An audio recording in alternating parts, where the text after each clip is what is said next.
Here we are with another power pack strategy। अभी कुछ दिनों पहले गोविंद सर आपके पास आए थे एंड क्लैट 27 के लिए वो स्ट्रैटेजी लेके आए थे आपके लिए फॉर 9 months, राइट। तो अब एलेट तो होना चाहिए ना। एलेट के बारे में हम कैसे जानेंगे जब तक हमने क्लैट तो जान लिया, बट एलेट भी जानना है, right. Now from now there are only 9 months, max to max तो मैं ही बोलूँगी कि 8.5 महीने कुछ बचे हैं अब आप लोगों के लिए प्रिपरेशन के लिए, राइट। तो अब एलेट भी है, क्लैट भी है, फिर स्लैट भी आएगा, फिर क्राइस्ट ने भी अपना एग्जाम दिसंबर में करना स्टार्ट कर दिया है। तो there are an number of examinations बस, लेकिन हमको सबकी सही स्ट्रैटेजी पता होनी चाहिए। और this is a power pack session for you guys जो एलेट को स्पेसिफिकली टारगेट कर रहे हैं, जिनका मोटिव सिर्फ और सिर्फ एलेट है। और कहीं ना कहीं अगर आप क्लैट और एलेट दोनों भी कर रहे हैं तब भी ये सेशन आपके लिए उतना ही इंपॉर्टेंट है। एंड आई वुड सजेस्ट कि अगर आप क्लैट भी साथ में दे दोगे, जो भी एलेट एस्पायरेंट्स है उनके लिए भी ये बेनिफिशियल है और देना ही चाहिए। अगर आप क्लैट दे रहे हो तो आप एलेट भी दोगे, अगर आप एलेट दे रहे हो तो क्लैट भी दोगे। You should always target 2 or 3 examination so that कि आप कभी भी बैकअप, आपका कोई भी बैकअप ऑप्शन हमेशा अवेलेबल रहे आपके पास, ठीक है। तो 9 months to go, here we are. तो अभी फिलहाल मेरे पास 2 टाइप के बच्चे हैं। कुछ वो टाइप के बच्चे हैं जिन्होंने प्रिपरेशन जनवरी में स्टार्ट करी है, और कुछ वो टाइप के बच्चे जिन्होंने जुलाई या सितंबर में प्रिपरेशन स्टार्ट कर दी थी, राइट। तो these are 2 kind of kids that I have right now। तो जिन्होंने अभी थोड़ा बहुत पढ़ा है, क्लैट स्पेसिफिक बोल लो या एलेट स्पेसिफिक बोल लो, और जो वो बच्चे हैं जिन्होंने अभी जो सितंबर जुलाई से पढ़ना स्टार्ट कर दिया था और उनकी प्रिपरेशन कहीं ना कहीं 6 months कहीं ना कहीं हो चुके हैं उनको, राइट। सो दोनों के लिए वी आर गोना सी कि क्या हो सकता है अगर उनकी strategy, how they have to improve, what they have to do with respect to the same. तो अगर मैं बात करूं कि जनवरी स्टार्टर्स की, जिन्होंने जनवरी में पढ़ना स्टार्ट करा था, उनके लिए अगर मैं बात करूं तो यस, उनके बेसिक्स थोड़े क्लियर होने लगे हैं, ठीक है। They are thorough with their basics. तो अगर मैं बेसिक्स की बात करूं तो उनको पता है कि एग्ज़ाम कैसा है, उनको पता है पेपर पैटर्न कैसा है, उनको पता है कि कौन से एग्ज़ाम में क्या क्या पूछा जाएगा। तो दे आर अवेयर। ऐसा नहीं है कि वो एकदम से मुंह उठा के अब देखने वाले हैं पेपर को, राइट। तो they are like pretty much I would say कि थोड़ा बहुत prepared with respect to the examinations, be it CLAT be it AILET. अगर मैं एलेट के लिए स्पेसिफिक बोलूँ तो येस, नाउ दे नो कि क्या इंग्लिश में आना है, लीगल में क्या है, लॉजिकल रीजनिंग क्या है। At least they know their solid subjects, ठीक है। बट ऐसा नहीं है कि पूरा उन्होंने सब जान लिया है, राइट। 3 महीने में सिलेबस भी उतना कंप्लीट नहीं होता, और असली बात यह भी कि आप थोड़े से जानते हो सब्जेक्ट्स को। बट जैसे मैं बात करूं कि अगर मैं बोलूं कि एनालिटिकल में बच्चा बढ़िया हो गया होगा तो अभी भी उतना प्रो नहीं हुआ होगा, राइट। सो यस, कह सकते हैं कि अभी तक बेसिक्स थोड़े फॉर्म हो चुके हैं। जीके का बैकलॉग हो चुका है 3-4 महीने का, ठीक है। करंट अफेयर्स अगर अभी तक आपने स्टार्ट नहीं किया तो 3-4 मंथ्स का करंट अफेयर्स होगा जो अक्यूमुलेटेड हो गया होगा। अगर आपने प्रिपेयर कर लिया है वेल एंड गुड, अगर आपने प्रिपेयर नहीं किया है तो वो बैकलॉग ही चल रहा है, राइट। अभी तक आपके पास एक limited number of mock exposure होगा। So with respect to CL students also अभी तक प्राइम मॉक, क्लैट, एलेट 1 ही हुआ है, राइट। अभी तक दूसरा हमारे पास एलेट का मॉक नहीं आया है, which is scheduled for April, right. तो देखते हैं कि जिन बच्चों ने, जो बच्चे सीएल के नहीं हैं उनके पास अभी भी मॉक का एक्सपोजर उतना ही है, लिमिटेड ही है, राइट। वार्म अप मॉक के बाद you have your 1 CLAT prime mock. देखते हैं कि व्हाट इज योर स्टार्टअप, आपको कहाँ से स्टार्ट करना चाहिए एज ऑफ नाउ, अगर आपका इतना कुछ हो गया है तो, राइट। थोड़ा my throat is not good, so please bear with it, I am really sorry, but yes. So what is the goal कि beginner gap aggressively over next 2 months हमको क्या करना है, हमारा जो बिगिनर्स का गैप रह गया है उसको हमको बिल्ड करना है। मेक श्योर करना है कि मैं जहाँ पे खड़ा हूँ वहाँ पे सही से खड़ा भी हूँ या नहीं, और मेरे नेक्स्ट कुछ मंथ्स की स्ट्रैटेजी कैसी होनी चाहिए, कैसे मेरे कुछ नेक्स्ट मंथ्स दिखने चाहिए, अभी तक जो मैंने नहीं किया है वो मैं कैसे इंप्रूव कर सकता हूँ, राइट। और जो भी मेरा गैप्स है उनको कैसे फुलफिल कर सकता हूँ, ठीक है। तो व्हाट इज इंग्लिश, इंग्लिश के अंदर we have to make sure कि हम आरसीज को थोड़ा बहुत ध्यान से पढ़ना स्टार्ट करें। तो जब मैं एलेट के बारे में बात करती हूँ with respect to CLAT, AILET और क्लैट में, क्लैट के अंदर you are very specific towards whatever they are gonna ask, उनको पता है कि उनको क्या क्या चीज़ें पूछनी है। वहीं एलेट में there is a bit of a roller coaster ride, I would से, क्योंकि आपको नहीं पता वो क्या पूछ लेंगे और किस सेक्शन में कौन सा क्वेश्चन पूछ लिया जाएगा आपसे, राइट तो अभी भी वो सब कुछ नहीं मालूम है इस विथ रिस्पेक्ट टू एलिट, और elite will surprise you every time. जब भी आप पेपर लिखोगे तो elite is gonna be very very very surprising for you, ठीक है। Next is legal. लीगल के बारे में बात करूँ तो कहीं ना कहीं 25 से 30 क्वेश्चंस, ऑल दो लास्ट टाइम अगर मैं 2026 पेपर की बात करूँ तो 4 पैसेजेस आए थे with respect to legal in their logical reasoning session only. तो वो सारे बहुत ईजी क्वेश्चंस थे, सारे principle and fact based questions थे। They were not the passage based questions, जो लंबे लंबे पैसेजेस पूछे जाते हैं फिर उनके आंसर्स पूछे जाते हैं, दे वर नॉट लाइक दैट। तो इतना ज़्यादा लीगल में घबराने के लिए एलिट में तो ज़रूरत नहीं है, क्योंकि लास्ट टाइम का पेपर देखो या उसके पहले का पेपर देखो, legal has been pretty much easier on a very easier level. Plus I think they are genuinely testing you guys on other things, analytical reasoning, verbal ability majorly, rather than testing you on legal, क्योंकि आप बच्चे हो अभी और अभी भी आपको थोड़ी बहुत ही जानकारी हो पाएगी। And in fact what you are going to do when you are going to enter your law school, right?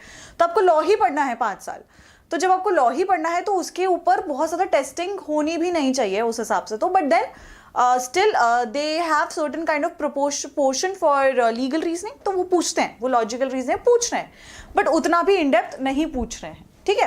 तो वी आर गोना कवर, जो हम भी क्लैट में अभी कवर कर ही रहे हैं, अगर आप क्लैट के लिए प्रिपेयर कर रहे हो तो वही आपके लिए सफाइस होगा with respect to legal reasoning, ठीक है। अगर मैं लॉजिकल की बात करूं तो यस, अब क्लैट ने भी एनालिटिकल रीजनिंग पूछना स्टार्ट कर दिया है, तो क्लैट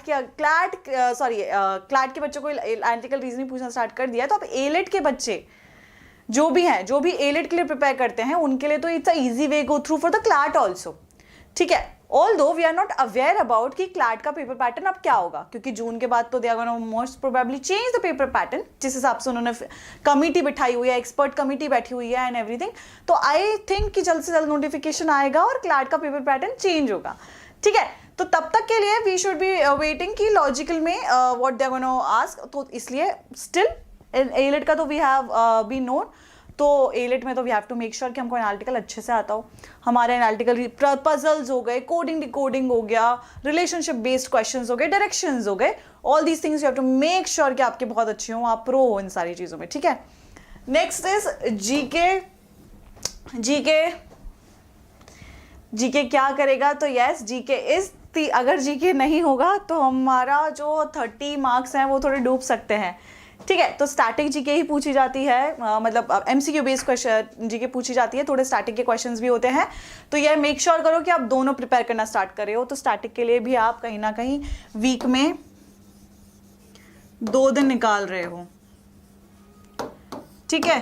तो 2 days for your static GK as well. कोई सी बुक उठा लो, लूसेंट की एक बुक आती है जीके की, वो that is best.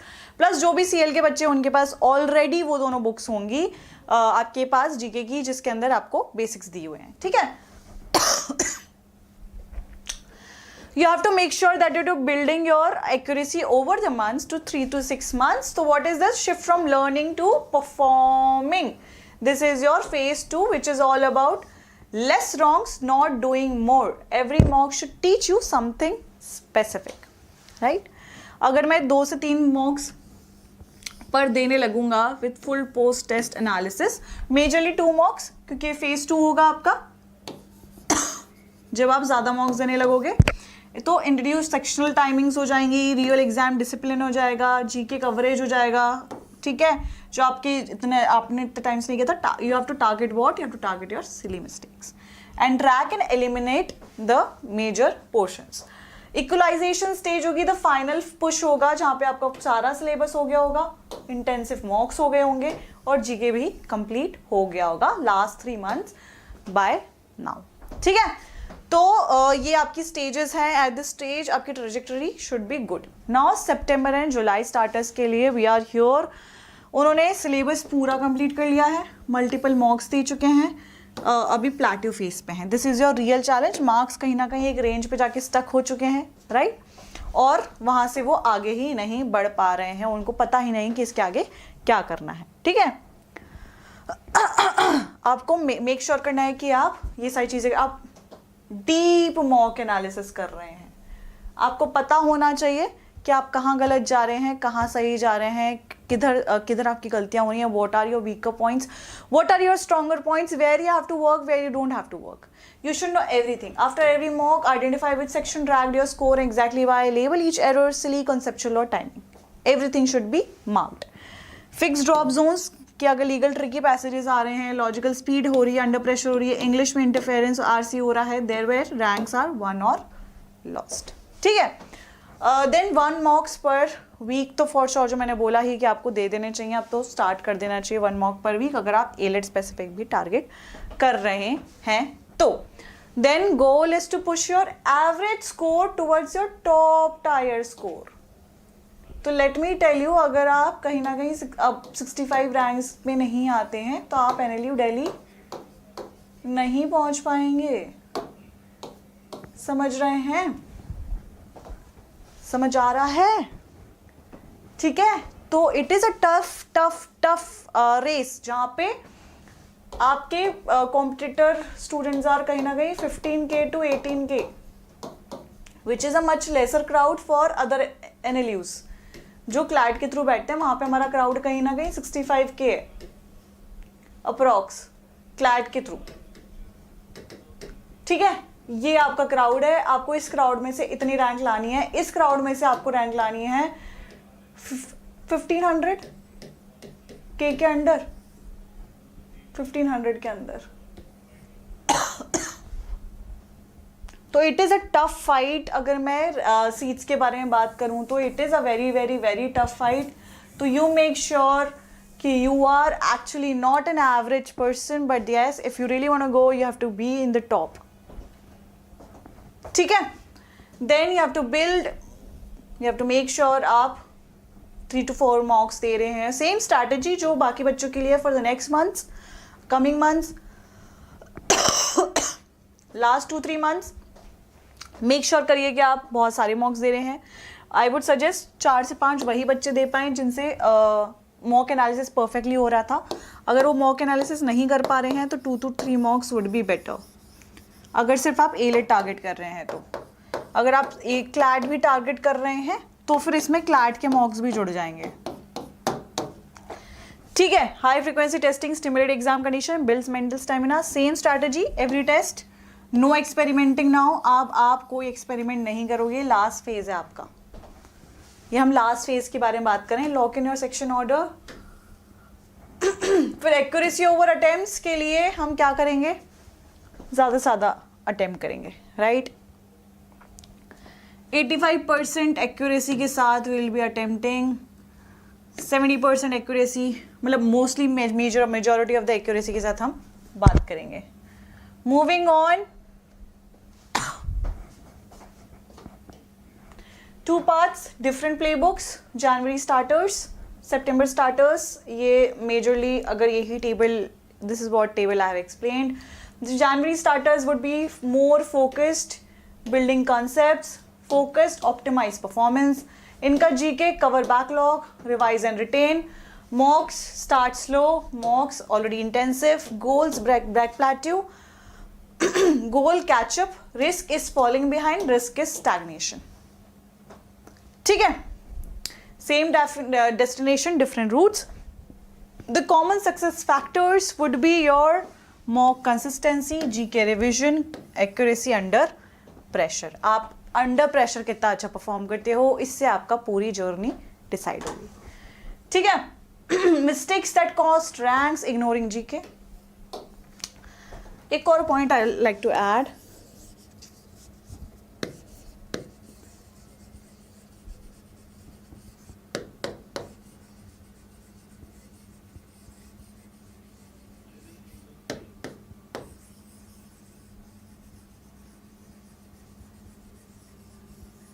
Ignoring analytical reasoning also. ठीक है. तो यस, ये आपको नहीं करना है. स्किपिंग मॉक एनालिसिस, बर्नआउट और inconsistency. It doesn't matter when you started, it matters how you finish.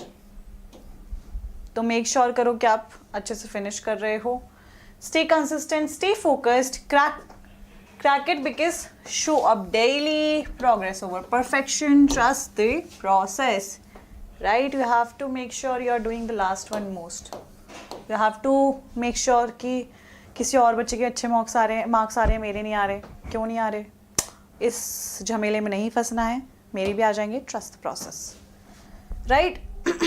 That is it from my end, and I really hope you like the session. Please do subscribe the channel अगर आपने अभी तक subscribe नहीं किया है तो, और फटाफट से अपनी नोटिफिकेशन बेल को ऑन कर लो, और हम ऐसे ही सेशन लेके आते रहेंगे. Bye bye students, take care.